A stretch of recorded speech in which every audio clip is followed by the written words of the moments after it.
It's truly a battle of the ranks here in Salem today. Generals versus Colonels in the Cape Henry Bowl.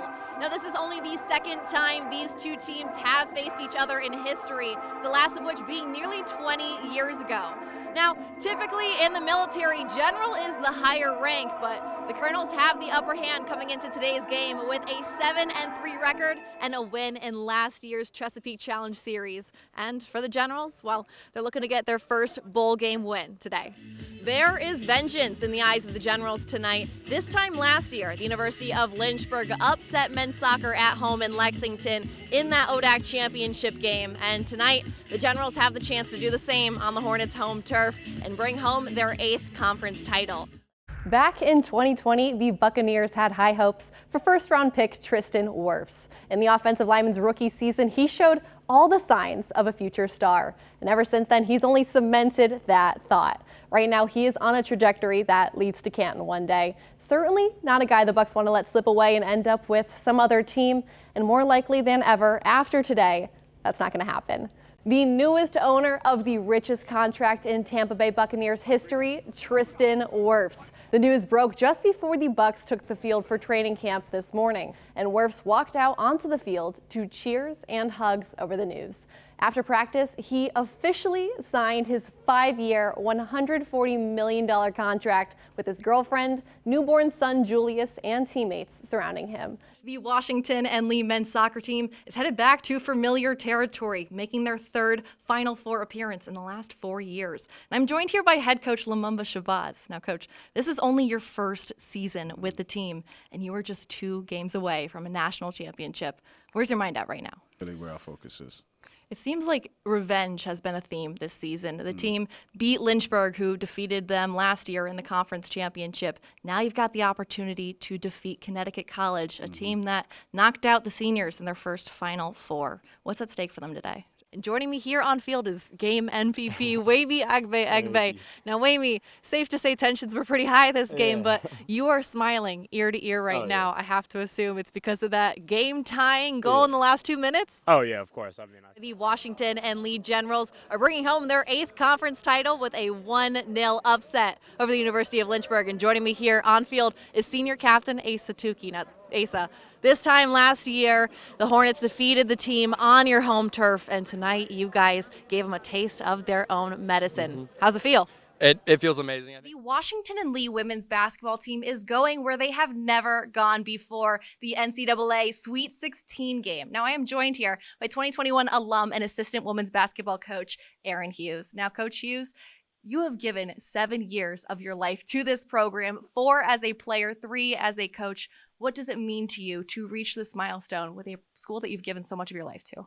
Gosh, it means everything. Now tell me, how are you balancing celebrating those wins, those dreams that you're now accomplishing, with staying level-headed, knowing that there are more games to be played this season? Great question. That's something that I'm actively working on. The Dodgers may have brought home the Commissioner's Trophy this year, but for the Washington and Lee baseball team, the real World Series starts this weekend. And joining me here on field are the Charnecko brothers, Campbell and Cooper. Now, Cooper, you guys brought home the win tonight. Standout performance on the mound. Now, I'm not sure if you know this, but the boys in the box were actually placing prop bets on batter's face tonight. Talk me through what you saw out there.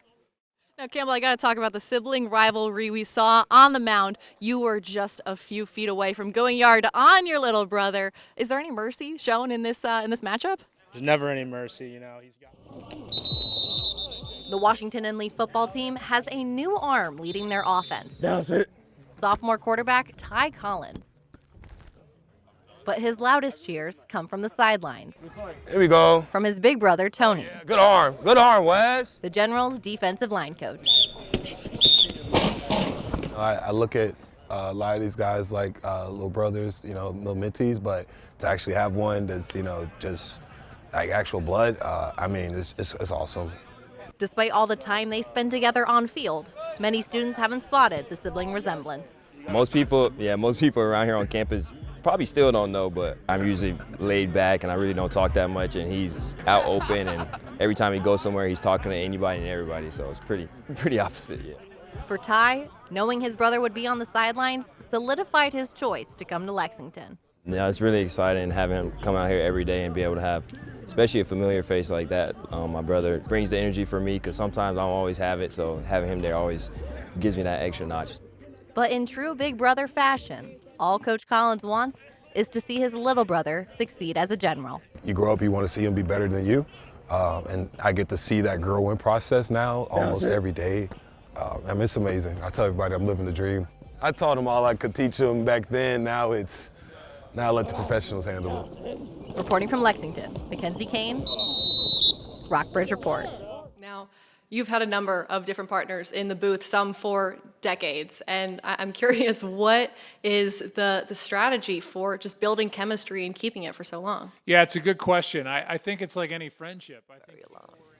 Was there a chapter or even just a story in the book that you felt was hard to share, that you were kind of on the fence about, you know, I don't know if I really want to bring this part of me out into the open yet, but deep down you knew that sharing this information could help someone maybe going through the same thing? Absolutely. There were things that I had to really think about. Now, before I let the two of you go, I'd love to know that as former professional golfers, were there any lessons that you had learned or skills that you had developed that you wish you had learned a little earlier on that was maybe an aha moment for you? Yeah, I can answer that one.